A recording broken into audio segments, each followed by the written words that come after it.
நாடளாவிய ரீதியில் உள்ள காணிகள் தொடர்பில் அண்மையில் வெளியிடப்பட்டு பின்னர் இடைநிறுத்தப்பட்ட வர்த்தமானி தொடர்பில் பிரதமர் கலாநிதி ஹரணி அமரசூரிய தலைமையில் பாராளுமன்ற கட்டட தொகுதியில் விசேட கூட்டம் ஒன்று இன்று ஏற்பாடு செய்யப்பட்டிருந்தது. பாராளுமன்ற முதலாம் குழு அறையில் இந்த கூட்டம் நடைபெற்றது.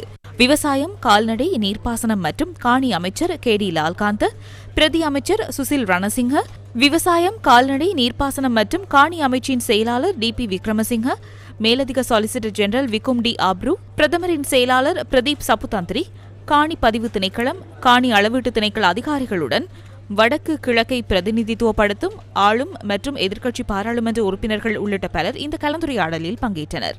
வடக்கு கிழக்கில் காணி உரிமையை தீர்ப்பதற்கான முன்னைய அரசாங்கங்களின் திட்டங்கள் தொடர்பில் மக்கள் மத்தியில் சந்தேகங்கள் எழுந்துள்ளதாகவும், காணி உரித்தை வைத்திருக்கும் மக்களிடம் தமது உரிமையை நிரூபிக்க எந்த ஆவணங்களும் இல்லை எனவும், மக்களின் நம்பிக்கையை பெற்ற முறையான திட்டம் ஒன்று அவசியம் எனவும் வடக்கு கிழக்கை பிரதிநிதித்துவப்படுத்தும் எதிர்க்கட்சி பாராளுமன்ற உறுப்பினர்கள் இதன்போது சுட்டிக்காட்டியுள்ளனர்.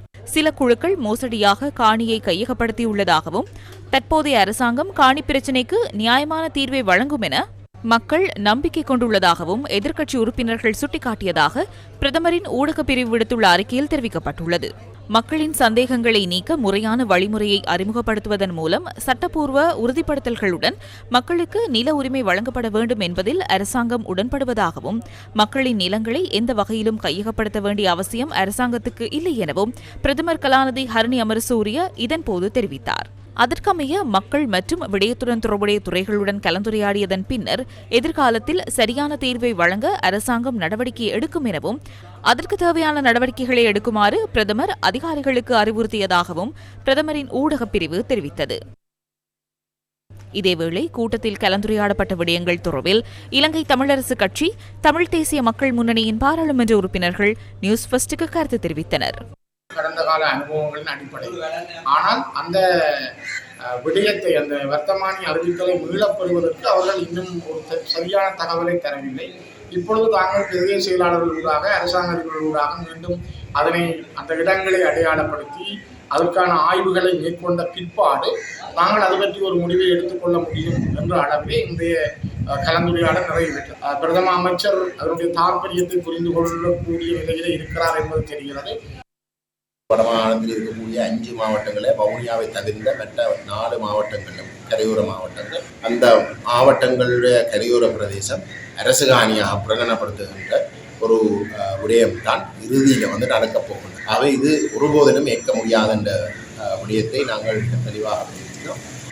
அந்த வகையிலே இறுதி முடிவாக காணி அமைச்சு தங்களுடைய அமைச்சினுடைய நிர்வாகத்தில் உறுப்பினர்களோடையும் பேசி அடுத்த பாராளுமன்ற அமர்வுகளை காணி அமைச்சர் உத்தியோகபூர்வமாக தங்களுடைய நிலைப்பாட்டை பாராளுமன்றத்தில் அறிவிக்கிறதாக தங்களுக்கு வாக்குறுதி வழங்கியிருக்கிறார்கள். இதேவேளை பிரதமர் தலைமையில் நடைபெற்ற கூட்டம் தொடர்பில் இன்றைய சபை அமர்வின் போதும் கருத்து தெரிவிக்கப்பட்டது. இன்றைக்கோட பிரதமர் தலைமையில் இந்த காணிகள் சம்பந்தமான ஒரு கூட்டம் நடைபெற்று இருக்கின்றது. அதில் குறிப்பாக நாங்கள் கூறுறதென்றால் எங்களோட காணிகள் கடந்த காலங்களில் எவ்வாறு ஒவ்வொரு அரசும் கையாண்டாங்களோ அதே சிஸ்டத்தை நீங்களும் கையாள வேண்டாம். நீங்கள் வடபகுதிகளில் கூடுதலான அங்கே இருக்கின்ற சிறுபான்மை மக்கள் உங்களுக்கு அமோக வாக்களித்திருக்கின்றார்கள். அந்த அடிப்படைகளில் தொடர்ச்சியாக அந்த மக்கள் பாதிக்கிற அளவுக்கு உங்களுடைய செயல்பாடுகள் இருக்கக்கூடாதுங்கிறது தான் எங்களுடைய எதிர்பார்ப்பு. அந்த கடந்த மார்ச் மாதம் 28ஆம் தேதி நாடளாவிய ரீதியில் உள்ள காணிகள் தொடர்பில் 2430 இலக்க வர்த்தமானி அறிவித்தல் வெளியாகியிருந்தது.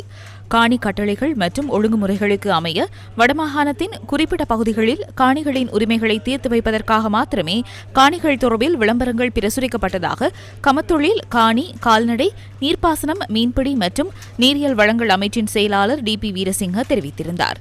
எனினும் சமூகத்தில் எழுந்துள்ள தவறான கருத்துகள் மற்றும் தவறான புரிதல்கள் நீங்கும் வரை காணி தொடர்பான வர்த்தமானி தற்காலிகமாக இடைநிறுத்தப்பட்டுள்ளதாக கமத்தொழில், காணி, கால்நடை, நீர்ப்பாசனம், மீன்பிடி மற்றும் நீரியல் வளங்கள் அமைச்சின் செயலாளர் டி.பி. வீரசிங்க அண்மையில் அறிவித்திருந்தார். இந்த பின்புலத்திலேயே பிரதமர் கலாநிதி ஹரணி அமரசூரிய தலைமையில் இந்த கூட்டம் நடைபெற்றது.